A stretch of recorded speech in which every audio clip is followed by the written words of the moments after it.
Chers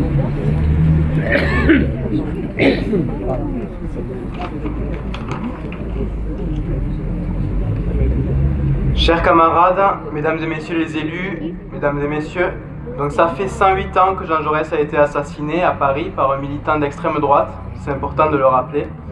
Assassiné entre autres parce qu'il défendait la paix.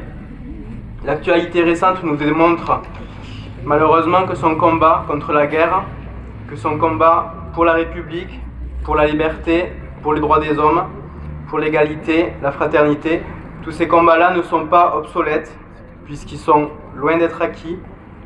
La paix n'est jamais acquise et les acquis sociaux portent mal leur nom.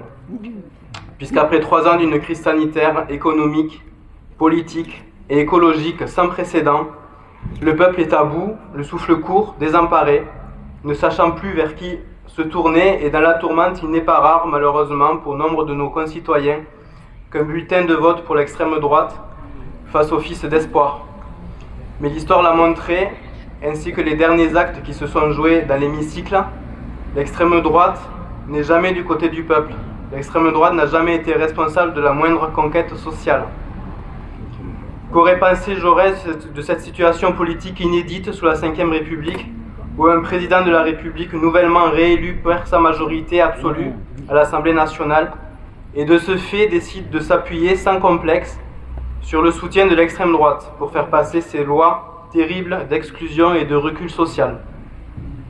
Plus localement, qu'aurait pensé Jaurès, parlant avec tous la langue occitane, allant parfois jusqu'à la défendre à Paris, vantant dans sa lettre aux instituteurs du 15 octobre 1911 les avantages du bilinguisme dans la formation du raisonnement des enfants.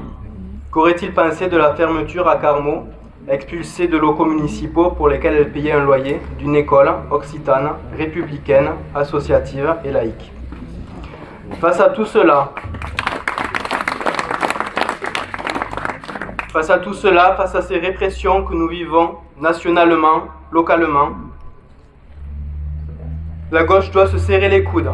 Et je suis heureux de constater aujourd'hui que si les commémorations du 31 juillet se pratiquent depuis fort longtemps à Carmaux, c'est la première fois que nous les commémorons toutes et tous ensemble. Nous prouvons ainsi que la NUPES n'est pas un simple coup électoral, c'est un réel mouvement.